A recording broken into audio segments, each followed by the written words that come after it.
Welcome back to Yahoo Finance, everyone. The New York International Auto Show is back after its hiatus due to COVID.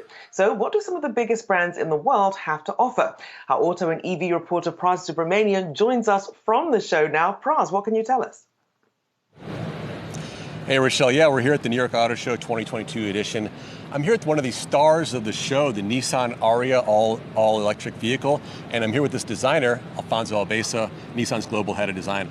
Alfonso, so first time I'm seeing this car in the flesh. Tell me a bit more about this EV. It's your second EV, but it's pretty much your most important car, isn't it?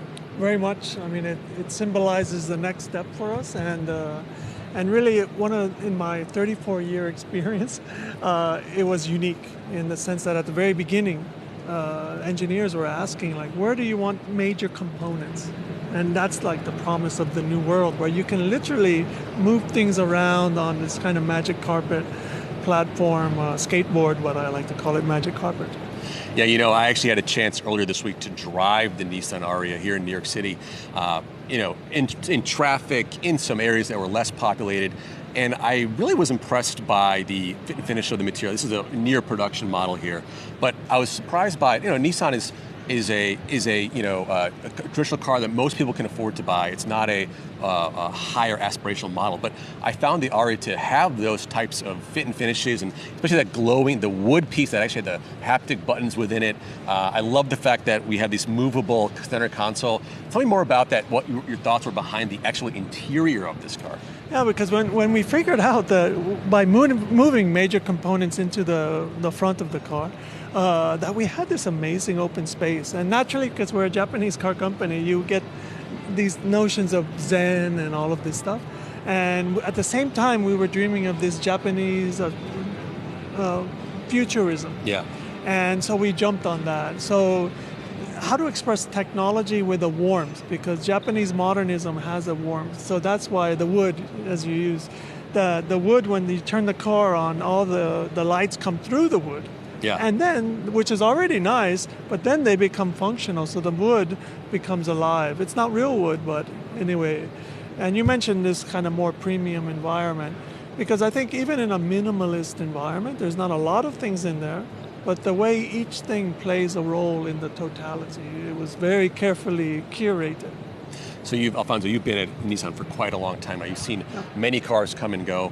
One of the cars that we're also seeing here, a refresh, is the new Nissan Leaf, which I noticed has some elements that are similar to the Ariya as well. The design language is very similar. Talk to us about that car and what you were trying to achieve with that design and the purpose for that car.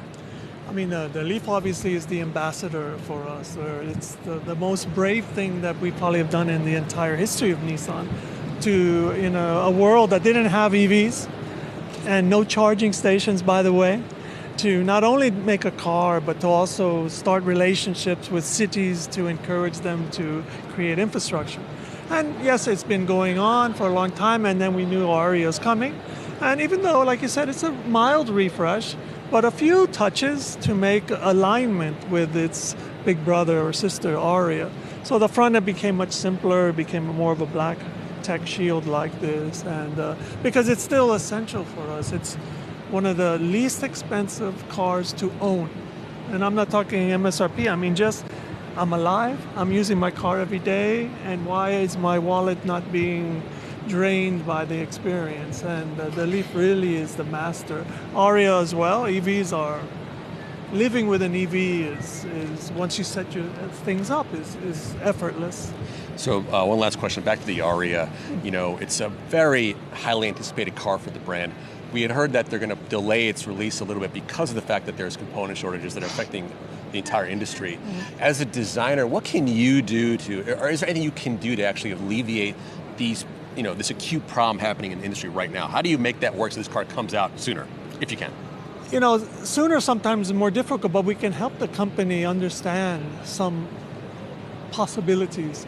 So in our capacities to visualize, because we are the ones creating the data, we talk about chips all the time, but like you said, the components, screens, unicorns, basically, they're also in really a tough situation. So we're doing a lot of work where we're making a car without a screen, and instead of waiting to make a prototype, we're getting into goggles and we're showing the head of planning of, okay, okay, maybe not so bad. Oh, and the customer loves the car, maybe we go.